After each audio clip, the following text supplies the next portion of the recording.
ভাই এই নোটটা দেখ তো আসল না নকল, আমি এখনো পুরোই পেলাম। তুই আসল আর নকল জানিস না? না জানি না। ভাই ঘর যাবি, যে দেখবি এই গান্ধীজি যে চশমাটা পরে রয়েছে না, এটা যদি ভেঙে যায় তাহলে নোটটা আসল, আর যদি না ভাঙে তাহলে জানবি নোটটা নকল। ঠিক আছে? ঠিক আছে, তাহলে আমি ঘর যাই, দেখি। হ্যাঁ হ্যাঁ যা, তাড়াতাড়ি যা।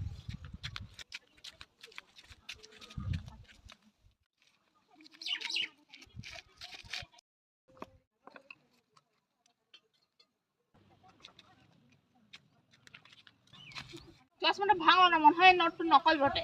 হ্যাঁ তাহলে নকলই বেটে। তাহলে নোটটা নিয়ে আমি কি করব? তাহলে আমাকে দিন দে। ঠিক আছে তাহলে লে।